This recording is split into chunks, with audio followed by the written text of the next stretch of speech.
Hi again everyone, Karen here from Sugar Free Quilts.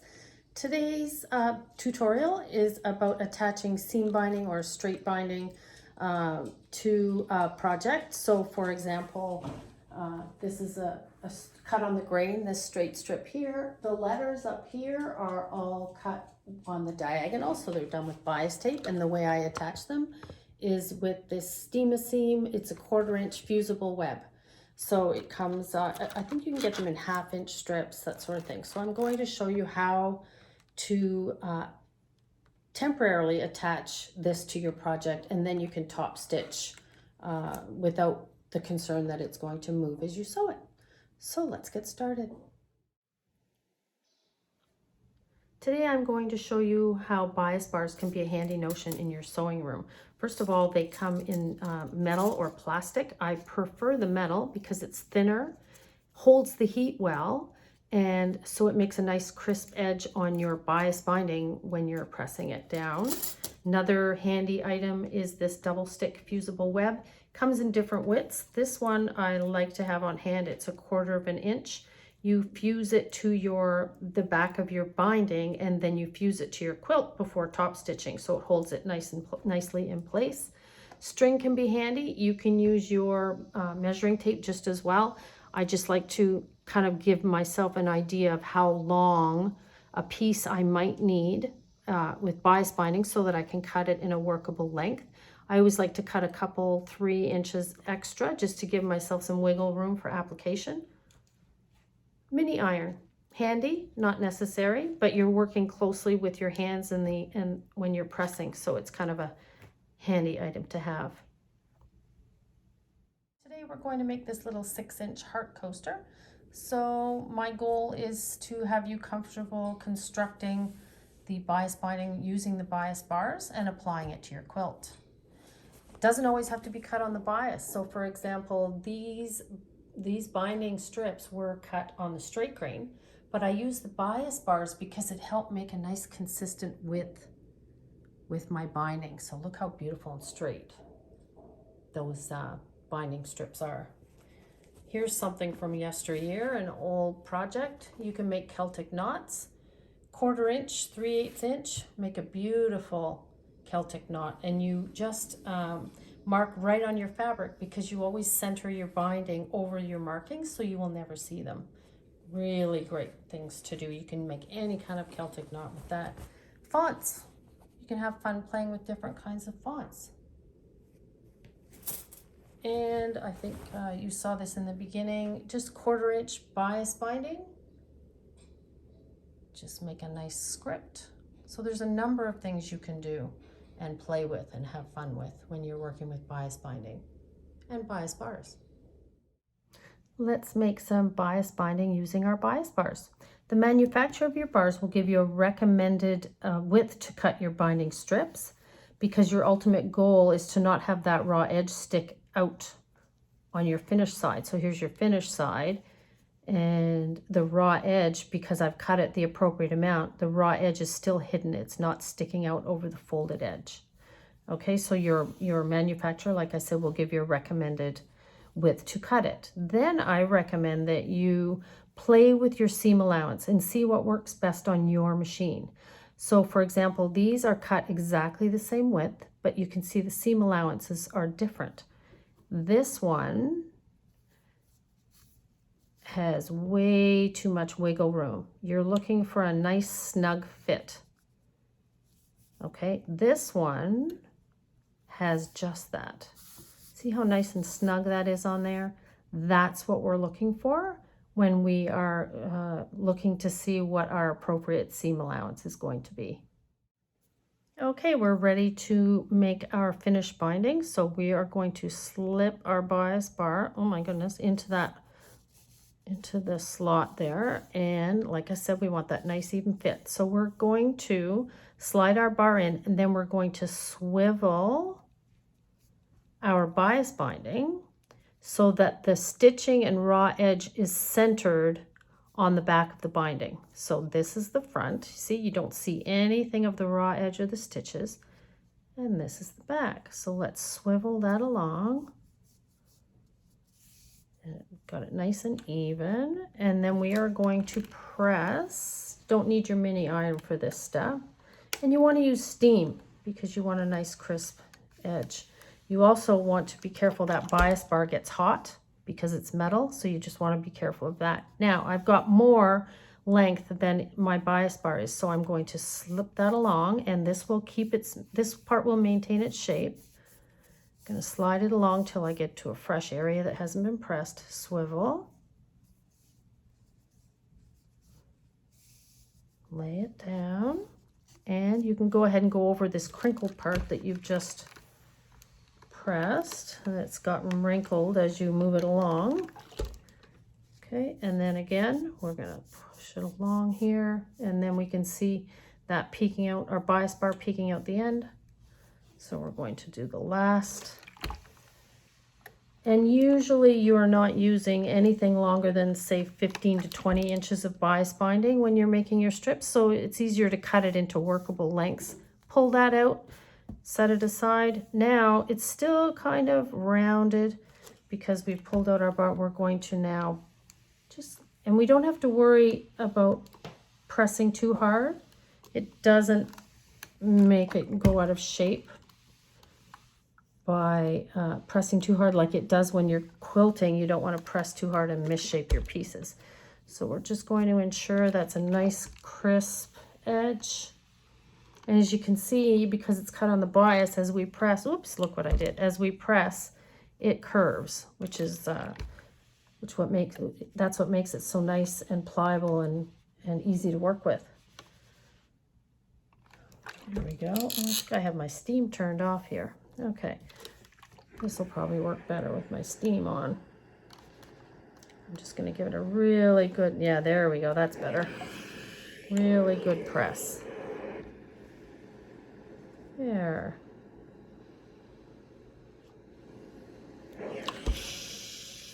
Next step is to apply our fusible web. So it just comes right out of the bottom there, rolls off nicely. You want to make sure there's the two sides. So this is your fusible web side. You can see the texture. And then this is the paper side. So you want the paper side up because you want to fuse your binding, your fusible web to the back of your binding.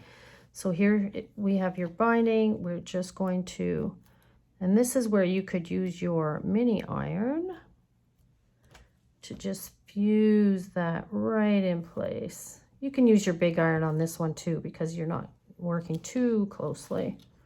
So you're just going to press that to the center. This even works with 1/4 inch binding because of the loft of your fabric.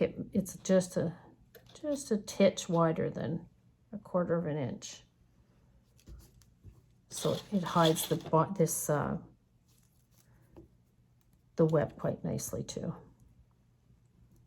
So we're just going to go all the way along, and this just tears when you're ready to be, when you're all finished. Now for some reason it's buckled here, so that's what I'm going to do. I'm just going to tear that off and reposition, and I'm going to pop that back on there again. That's how versatile and easy this is to work with.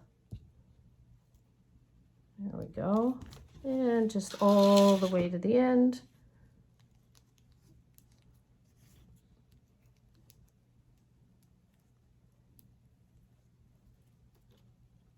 And just rip that off. And you've given yourself some wiggle room so you know that it's you're good to go. You've got a good enough length. So now you can also see that this is my raw edge and my fusible web is sticking well to this side, but not so much to this side, but that's okay because you're just actually using this to position it and hold it in place before you top stitch it. So our binding is nice and cool after being pressed. We are just going to remove the paper backing in preparation for fusing onto our little heart coaster. So you can see when it's cool, it's not tacky at all. What we're going to do is we're going to go to one end and we are going to trim off, make it nice and take off any edge that may not have the fusible web on it. So now we are ready to add it to our coaster. So here's our finished heart that we did, and I've gone ahead and I've added an embellishment here just simply to show you how you can build on layers and you don't have to finish all the edges of your bias binding. So these are raw edges, but when you come over and you add it here, you add your other bias binding, it covers it. So, and I used white thread to show you, so you could see the stitches a little easier. So as you come around, you're covering the raw edges. So if you build in layers, you can cover up and not have to finish as many edges. So we're going to turn this, and we are going to start at a junction, sort of at a join, where the direction changes. So if you, for example, started your bias binding here and came around, the join would be obvious. But if you're here and it's an already a visible change in direction, it's easier to finish it off nicely. So you're just going to press that end on there. You can use your mini iron if you like. And as you come around a curve, if you can see before I get going here, this is the inside curve, so it's a tighter angle than the outside curve. So as you're going to stretch it as you press, just ever so gently around the outside of the bias binding. You also want to keep this binding centered on your raw edge. So I'm just going, and just so you just keep peeking underneath, and I'm pulling on this top edge here and letting this one settle itself down. So see how that sits nice and flat even though you've gone around a curve. So I'm gonna, there we go. So now I'll turn it because it's easier to turn this than my wrist. So again, peeking underneath. Now as I come to a straighter strip, I don't have to manipulate, I just lay it down. And there you can see it's covering that raw edge nicely. And then you're going to come to the junction where you want to turn a curve. So you can just sort of guesstimate where your corner would be. You're going to manipulate that bias binding, making sure it's still centered over the raw edge.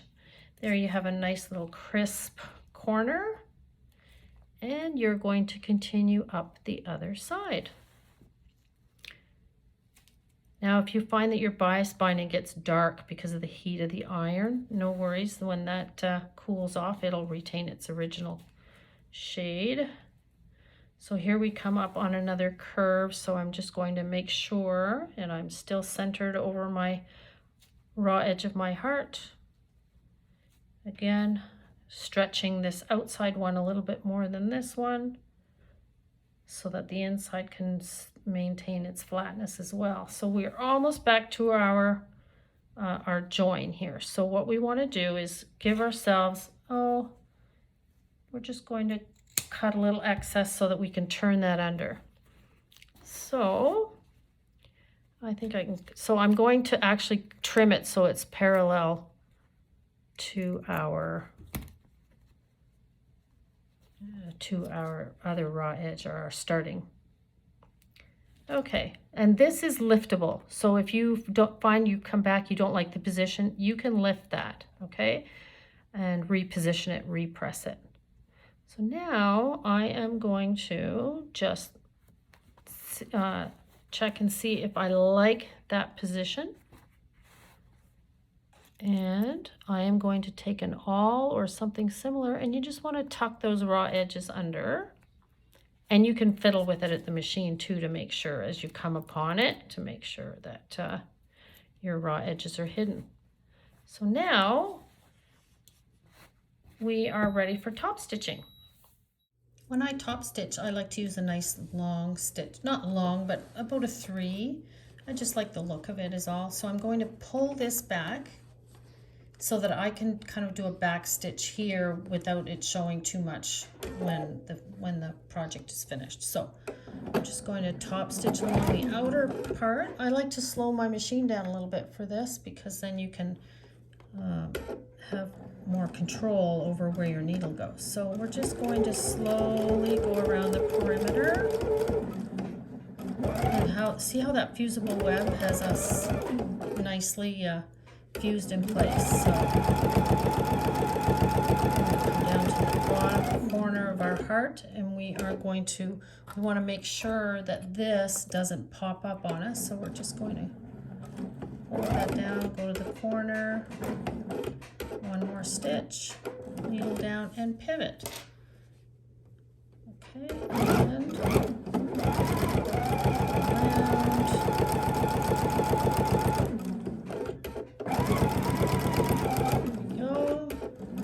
so what we've done now effectively is covered that raw edge. I am going to trim this thread just so I don't have to deal with it later. And we're going to come around. And again, we want to tuck in that raw edge. We want to make sure the raw edge is covered here. I'm just going to turn that a little bit. There, now we'll come to the end of our fold, pivot. Oh, and look here. That's not a big deal, but sometimes it happens. Okay, so tuck in our raw edge here. Get to the corner, pivot. We know our raw edges are all covered up. Now we're going to go around the inside of our heart. Again, we're covering up the raw edge of that piece underneath. And we'll come to the end, to our corner again, our bottom corner.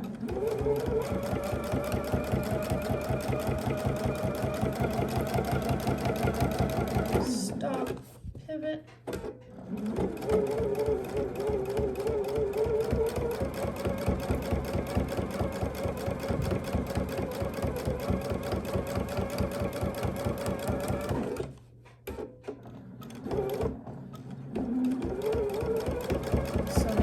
Up to the end again, so I can backstitch here. This is a preference thing, so you can backstitch here, or you can end your thread, lift your needle, your presser foot, and you can leave yourself some tail to bury that thread afterwards. And there you go. And there's our finished coaster made with bias bars and bias binding. Normally you would use probably a thread that matches your binding. That way it would hide a multitude of sins like this and this. But anyway, it was a fun project to make. It's quick, it's easy, and you can use it in a multitude of applications.